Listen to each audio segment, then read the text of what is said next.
የአሜሪካው ፕሬዝዳንት ዶናልድ ትራምፕ ወደ ቻይና ቀንተዋል። ይህንን እየዘገቡ ሲኤንኤን ጨምሮ ሌሎች ሚዲያዎችም እየዘገቡ ስለሚገኘው ሲጠበቅ የነበረ ጉዞ ነው። እናም ወደ ቻይና ማቅናታቸው ተነገረው። በነገራችን ላይ ወደ ቻይና ሲያቀኑ አብሯቸው የሚጓዙ ወደ 17 የሚጠጉ የተቋም ኃላፊዎች ወይም ስራ አስኪያጆች ያቀናሉ ተብሎ ገልጸው ማለት ነው። ከዚህ ጋር በተገናኘ ግን በቻይና ምን አይነት አቀባበል ይደረግላቸዋል? ምን ሁነት ይከናወናል? ስለምን ጉዳይ ይስማማሉ? የማይስማማባቸው ጉዳይ ተከታትለን የምናደርስላችሁ ይሆናል። ይህንን ቻናል ግን ፎሎ እያደረጋችሁ አብራችሁ ቆዩ።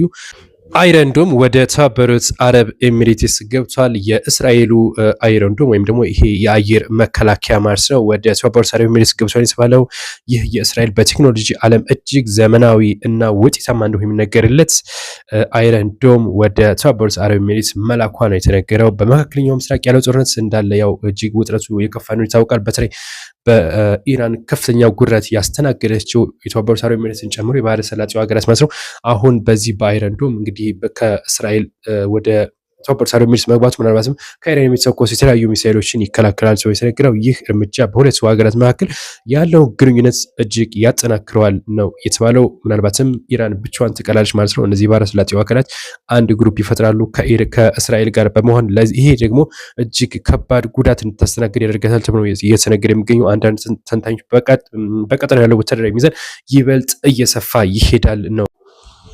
በመተከል እጅግ አሳዛኝ መረጃ ተሰምቷል። በርካቶች ህይወታቸው ማለፉን የተነገረው ይህ እንግዲህ ሁኔታ የተነገረው በትናንትናው ዕለት ነው።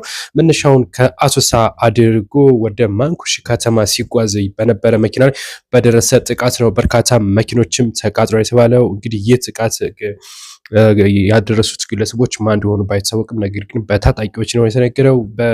እስካሁን በወጣው መረጃ ማለት ነው 5 መኪኖች ተቃጥለዋል። እንደዚሁም ደግሞ ከ30 በላይ ተሳፋሪዎች መሞታቸው ነው የተነገረው። እንደዚሁም ደግሞ ከ50 በላይ ቆስለዋል ነው የተባለው። በዚህ አሳዛኝ ክስተት ህይወታቸው ላጡ እንግዲህ መጽናናት እንመኛለን። በዚህ ቦታ ላይ በተደጋጋሚ እንደዚህ ያለ ክስተት ነበር፣ የተወሰነ ጋብ ፈጥሮ ነበር። አሁን ይህ መከሰቱ ስጋት ፈጥሯል ነው የተባለው። ከግልገል በለስ ወደ ማንኩሽ በሚያቀናው መኪና ላይ ነው እንግዲህ ተኩስ ተከፍቶባቸው እነዚህ መኪኖች ጉዳት እየደረሰባቸው ለሞቱት እና እንደዚሁም ደግሞ ለወዳጅ ዘመዶቻቸው መጽናናት እንመኛለን። መልካም ቆይ። ከሰሞኑ በትግራይ ክልል ደብረጽዮን የክልሉ እንግዲህ ዋና ፕሬዝዳንት አድርጎ የመረጠው ህወሓት አሁን ደግሞ የጀነራል ታደሰ ወረደ ወይም ደግሞ ጊዜያዊ አስተዳደሩን ደጋፊ ናቸው የተባሉትን ማሰር መጀመሪያ የተነገረው። ዶክተር ገብሩ ካሳይ ወዳልታወቀ ቦታ ተወስዷል የተባለው የፕሬዝዳንቱ የጀነራል ታደሰ ወረደ ወይም የፕሬዝዳንቱ የቅርብ ሰው ወይም ደግሞ ፕሬስ ሴክሬታሪ ኃላፊም እንደነበሩ ጭምር የተነገረው። እነዚህ ሰው እንግዲህ ከዛ በታጣቂዎች ማለት ነው በህወሓት ታጣቂዎች ወዳልታወቀ ቦታ ተወስዷል ነው። የፕሬዝዳንቱ ቢሮ የፕሬስ ሴክሬታሪያል ኃላፊ ዶክተር ገብሩ ካሳይ ግንቦት 3 ቀን ወዳልታወቀ ቦታ ተወስዷል ነው እየተባለው። እስካሁንም የት እንዳሉ አይታወቅም። እንግዲህ በተለያዩ አካባቢ ላይም በቡድኑ ታጣቂዎች አባላቶች ወይም ደግሞ የጀነራል ታደሰ ደጋፊ ናቸው የተባሉ እየታፈኑ ነው። ወዳልታወቀ ቦታ የተወሰዱ እንደሆነ መረጃው ደርሶናል። አዲስ መረጃ እንደርሱ ደግሞ ፕላስ ምልክቱን አይጠፋችሁ ወራችሁ። የሱዳን ጦር እጅግ ወሳኝና ስትራቴጂክ ቦታ የተባለችውን በኢትዮጵያ ድንበር ላይ የምትገኘውን ቦታ መያዙን የተነገረው። የሱዳን ጦር በኢትዮጵያ ድንበር አቅራቢያ የምትገኘውን ስትራቴጂካዊ ቦታ ናይል ከተማን የብሉ ናይል ከተማን መቆጣጠሩ ነው እየተነገረው። የሱዳን ጦር ከፈጥኖ ደራሽ ኃይሉ ጋር በከፍተኛ ሲዋጉበት በነበረችው በዚህ ቦታ ላይ አሁን የሱዳን ጦር በቁጥጥር ስር አውሎታል። ፈጥኖ ደራሹ ነበር ካሁን ቀደምችን ቦታ ይዞ የነበረው አሁን በቁጥጥር ስር መዋሉ ምናልባትም ለኢትዮጵያ መልካም ዜና አይደለም። ምክንያቱም ደግሞ የአባይ ግድብ በዛ በቅርብ ርቀት ላይ ይገኛል። ሌላ ደግሞ ግብጽም እንደዚሁ አብረው የሚሰሩ ከሆነ ይሄ ትልቅ ፈተና ይሆናል ሰው የተነገረው። የሱዳን ትሪቢዩን እንደዘገበው ከሆነ ከተማ በሚያዝያ 17 ቀን በተደረገው ከባድ ውጊያ ፈጥኖ ደራሹ ኃይል ይዟት ነበረችን ከተማ ማለት ነው። ለበርካታ ወራት ይዟት ለአንድ ወር አካባቢ ማለት ይዟት ቢቆይም አሁን ግን የሱዳን ጦር ከተማን መልሶ ተቆጣጥሯል።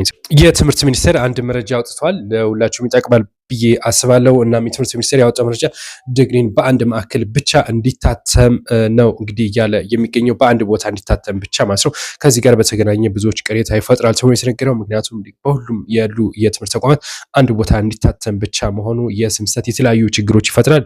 እናንተ በዚህ ጉዳይ ምን አስባላችሁ? ሚኒስቴር የከፍተኛ ትምህርት ተቋማት አስተዳደር መሰረተ ልማት መሪ የስራ አስፈጻሚ ሰለሞን አብርሃም ለፋና ሚዲያ እንደገለጹት ማለት ነው መረጃው ከዛ የተገኘው። እናም እንደገለጹት ከሆነ በአንድ ማዕከል ብቻ ዲግሪ እንዲታተም እንደሚደረግና ከቅርብ ጊዜ በኋላ እንደሚጀምርም ይፋ አድርጓል። አዲሱ የዲግሪ ታትሞ እስኪደርስ ድረስም ትምህርት ሚኒስቴር ዲግሪ ለሚያስፈልጋቸው ተማሪዎች ድጋፍ ደብዳቤ እንደሚጽፍ ገልጸው ህትመቱ በዚህ ዓመትም እንደሚጀመር ጭምርም ነው የተነገረው እና ቀድማችሁ ማውጣት እንዳለባችሁም አንዳንድ በሙያው ያሉ አካላት እየገለጹ የሚገኙ ዲግሪያችሁን